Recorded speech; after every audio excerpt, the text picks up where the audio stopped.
Hi, this is Addison, and this is my final presentation for AP English Literature and Comp. Starting off with my key findings and skills that I've acquired in my research paper, while conducting my research paper, I attained the many skills and key findings by developing my central question and providing an end answer that answers all the reader's possible questions. The collaboration between skills and findings advanced my research paper to be a reliable source of information. The central question of my research paper analyzes different aspects of the declining yet continuous corruption experienced by each era. My central question states, when analyzing the distinct roles and attributes individuals hold in their social setting, how are the rankings of positions and corrupt social structures abused by positions of hierarchy, and how has the decline of power misuse changed? My key findings stem from the information found in each era, all holding relevance to my central question. Starting with the Anglo-Saxon era, this era relates to the beginning of power abuse and how greedy manipulation was indulged in through hierarchy. This era sets expectation for society that they must follow to avoid punishment, answering the question of how power is abused and used to manipulate society. The medieval era answers the question of how rules can change over time, but still be in an abusive environment. It explains how obedience is still expected from lower positions, yet their form of government varies compared to the past eras, which can be seen as an improvement. Lastly, the Renaissance era is the most vivid era to show how the decline of power abuse occurred. Overall, though, it contains the most diverse aspects that differ from the past eras, clearly showing how society was improved in the end. The developments made during this period wrap up many of the disagreements in the past, finally allowing society a voice they were once banned from. This era supports the decline in power misuse overall, showing how far we have come in today's world related to individual freedom. To add, many literary devices and texts have been an important principle in developing key findings. Each text is related to a different era, such as Beowulf from the medieval era, which has the lust for fame and bravery many had in the Anglo-Saxon era, as well as the Pardoner's Tale and Sir Gawain and the Green Knight, representing the medieval era by showing both aspects of immense greed and corruption, or the persistent effort to show loyalty to one's leader. Lastly, representing the Renaissance, the nymph's reply to the shepherd answers the central question on how social structure has changed as the woman rejects the nymph due to her new and embraced freedom of speech. The key data and evidence gathered give reference for how social settings differ from one another over each period, overall providing an end answer for the argumentative central question developed.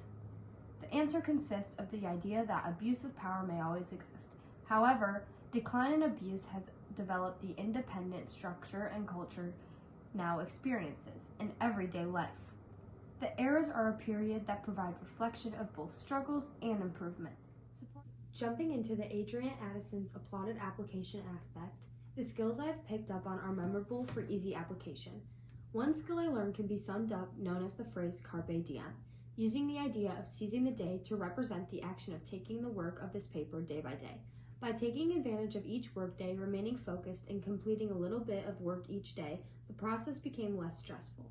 Next, my self-belief was enhanced. The literacy term known as foiling is known as the protagonist in the story, when a character contrasts with another character. Taking the creative approach, I related myself to the protagonist in the beginning of the year. I constantly beat myself down and found myself doubting my own ability to handle this class. However, by the end, my original character contrasts with who I am today, now who has major skills that added to my personal belief overall. To add, a major lesson learned was that the grade you desire must be as strong as your desire to breathe, meaning you must strongly desire a good grade throughout the entire process, making sure you work hard and diligently, earning the grade you have hoped for. A few more to add include digital efficiency by learning how to navigate through databases. Also, note-taking had a major effect on my completion process of my paper. Taking time to take notes of each era helped me complete my paper easily. Lastly, my time management released a lot of stress I first felt. I met all due dates and felt satisfied with the product. Being concise, organized, and clean allowed me to take away applicable lifelong skills to improve the future version of me. Next, for the question of why study literature, we must identify its term. Literature is known as a written work, especially those considered of superior or lasting artistic merit.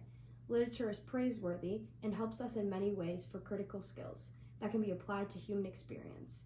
Literature helps us look at the past, supports our central question with evidence from each era's past, and is able to develop a worldwide view that many can relate to, which can be good or bad. The relevance of virtue each era holds are still valuable today, largely through culture, language, works of art, and the political system we have today. Identifying and acknowledging the improvements we have made, understanding the history of society long before us, so we may avoid their terms for the future. On the topic of analysis, I've also learned a great deal about the writing aspect.